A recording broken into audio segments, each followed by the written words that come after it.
Hello student, इस video के अंदर हम चैप्टर नंबर 4 स्टार्ट करेंगे। ओके, जिसका नाम है डिटर्मिनेंट्स। ओके, और चैप्टर नंबर 3 जो हमें पढ़ना है वो है मैट्रिक्स। चैप्टर नंबर 3 हम लास्ट में पढ़ेंगे। वैसे तो ये दोनों चैप्टर एक दूसरे के कनेक्टेड है। ओके, लेकिन हम चैप्टर नंबर 4 पहले देखेंगे, डिटर्मिनेंट। अब ध्यान से देखो, यहाँ पर ये जो सिंबल आप देख रहे हो वो डिटर्मिनेंट का है। ओके, इसको हम मॉड्यूलस भी इसी टाइप करते हैं, राइट। बट यहाँ पर हम मॉड्यूलस वर्ड यूज़ नहीं करेंगे, इसको हम क्या बोलेंगे, डिटर्मिनेंट, राइट। तो ये जो आप देख रहे हो, ओके, उसको हम डिटर्मिनेंट बोलेंगे, सिंबल ऑफ डिटर्मिनेंट। मान लो कि ये ए डिटर्मिनेंट है, तो इसको हम किस तरीके से लिख सकते हैं, डी ई टी, डिटर्मिनेंट ए। या तो हम इसको ऐसे भी बोल सकते हैं, इसको मॉड्यूलस ए नहीं बोलेंगे, यहाँ पर डिटर्मिनेंट ए बोलेंगे। या तो फिर इसका तीसरा सिंबल है, आप इसको ऐसे डेल्टा कर दो। ओके, तो ये तीनों सिंबल है। मान लो कि ये ए डिटर्मिनेंट है, तो इसको हम डी ई टी, डिटर्मिनेंट ए। या तो डिटर्मिनेंट ए मॉड्यूलस नहीं है, अभी भी मैं बोल रहा हूँ ये मॉड्यूलस नहीं है, not a modulus of A, modulus नहीं है, इसको मॉड्यूलस का नाम नहीं देंगे, हम डिटर्मिनेंट का नाम देंगे। मान लो कि कहीं भी ऐसे लिखा हो तो इस चैप्टर के अंदर, हाँ, तो मॉड्यूलस ऑफ सी नहीं बोलेंगे, डिटर्मिनेंट सी बोलेंगे, राइट। ओके, और तीसरा सिंबल आप ये भी लगा सकते हो, सिर्फ डेल्टा का, राइट, छोटा सा ट्राइंगल। अब आप ध्यान से देखो, यहाँ पर आपको एक डिटर्मिनेंट दिया हुआ है 1 3 2 4। ये जो डिटर्मिनेंट है उसको हम 2/2 बोलेंगे। क्यों 2/2 बोलेंगे, तो ध्यान से देखो, ये जो है वो फर्स्ट रो है यानी R1, और ये जो है वो सेकेंड रो है, यानी दो रो है। और इस तरीके से देखिए तो ये फर्स्ट कॉलम, ऐसे होगा तो वो कॉलम होगा यानी C1, और ये जो है वो सेकेंड कॉलम। ओके, तो आप ध्यान से देखो, जो हॉरिजॉन्टल होता है वो रो होता है। ये फर्स्ट रो देखो, 1 और 3 फर्स्ट रो में है, एंड 2 और 4 सेकेंड रो में है। तो दो रो हो गई यानी 2, और दो कॉलम। ओके, और कॉलम 2 है लेकिन उसमें एलिमेंट भी 2 ही है, आप देखो।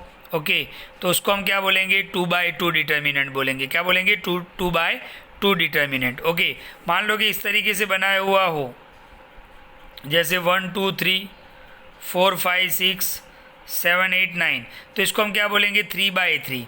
ये फर्स्ट रो यानी R1, ये सेकेंड रो यानी R2, ये थर्ड रो यानी R3, ये फर्स्ट कॉलम, ये सेकेंड कॉलम, और ये थर्ड कॉलम। ओके, तो 3 रो एंड 3 कॉलम, तो वो 3/3 हो जाएगा, राइट। Okay, clear. तो ये आपको ध्यान रखना है। तो डिटर्मिनेंट 2/2 है ये।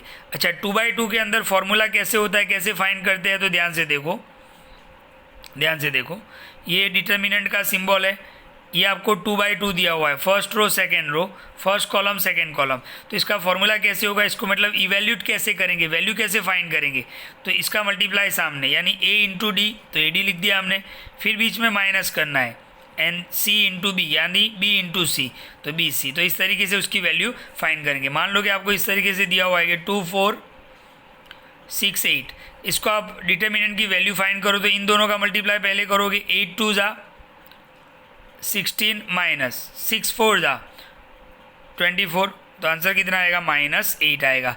तो इसको मॉड्यूलस नहीं समझना है आपको। ओके, बहुत सारे स्टूडेंट फिर -8 को 8 भी कर देते हैं, उनके मॉड्यूलस लगा देते हैं। नहीं, ये डिटर्मिनेंट का सिंबल है। ये किसका सिंबल है, डिटर्मिनेंट का।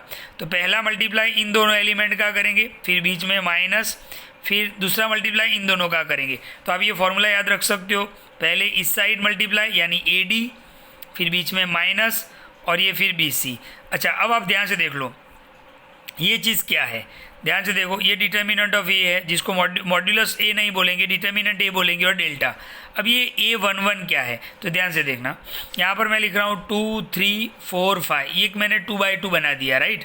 2/2 क्यों बोलेंगे, फर्स्ट रो सेकेंड रो यानी दो रो है और दो कॉलम है, इसलिए इसको हम 2/2 बोलेंगे। अब ये 2 जो एलिमेंट है उसका नंबर क्या दिया है मैंने, 11। क्यों 11 दिया है, ध्यान से देखना कि ये जो 2 है वो फर्स्ट रो में है, तो फर्स्ट रो का 1, और फर्स्ट कॉलम में है यानी 1, तो row and column. Okay, row and column, तो फर्स्ट रो में है, आप देख सकते हो 2 कौन सी रो में है, फर्स्ट रो में, और कौन से कॉलम में है, फर्स्ट कॉलम में, यानी 11 बोला गया उसको, तो A11। तो यहाँ पर आप ध्यान से देखो, ध्यान से देखो, यहाँ पर 2 3 4 5, तो इस 2 को हम क्या बोलेंगे, A11 बोलेंगे। 11 क्यों बोलेंगे? ये जो 1 है आप देख रहे हो, ये पहला 11 का जो पहला 1 है वो रो के लिए यानी फर्स्ट रो के लिए, और ये दूसरा 1 है वो फर्स्ट कॉलम के लिए। अच्छा, इस 3 को हम क्या नाम देंगे? तो ध्यान से देखना, ओके ध्यान से देखना, कौन सी रो में है? फर्स्ट रो में यानी 1, लेकिन कौन से कॉलम में है? ये फर्स्ट कॉलम और ये सेकंड कॉलम, तो कौन से कॉलम में है? Second column. तो ये 12 नंबर आ गया, देखो आप, ओके यानी 3 को हम क्या बोलेंगे? A12। अच्छा, ये 4 की बात करें तो ध्यान से देखना, फर्स्ट रो सेकेंड रो में है यानी 2, और फर्स्ट कॉलम में है यानी 21, तो इसको हम क्या बोलेंगे? A21, यानी 4 को हम क्या बोलेंगे? A21।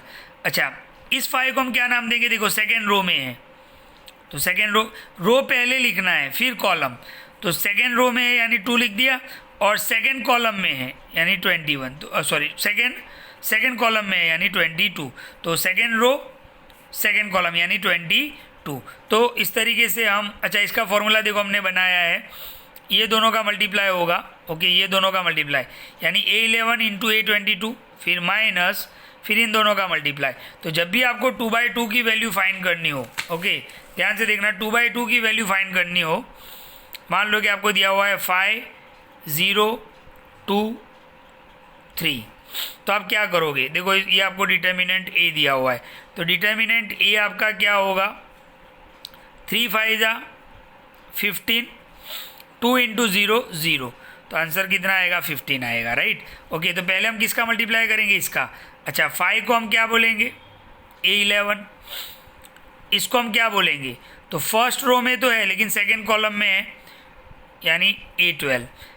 इस 2 को हम क्या बोलेंगे? देखो ये फर्स्ट रो ये सेकेंड रो यानी 2, और फर्स्ट कॉलम यानी 21 A21, और इसको हम क्या बोलेंगे? सेकेंड रो सेकेंड कॉलम यानी इसको हम क्या बोलेंगे? 22। तो इस तरीके से आप 2/2 की वैल्यू फाइंड कर सकते हो, राइट। ओके, तो ध्यान से देखना, तो ये जो मैंने आपको बताया है, तो यहाँ पर हमने जो भी डिस्कस किया वो सिर्फ किसके लिए किया है? 2/2 के लिए। उसका फॉर्मूला कैसे बनाना है आपको याद रहेगा, ओके। तो नेक्स्ट वीडियो के अंदर इसके हम सम भी देखेंगे। तो ये 2/2 के लिए है सिर्फ, 3/3 का फॉर्मूला हम नेक्स्ट वीडियो बाकी के वीडियो में देखेंगे। Thank you.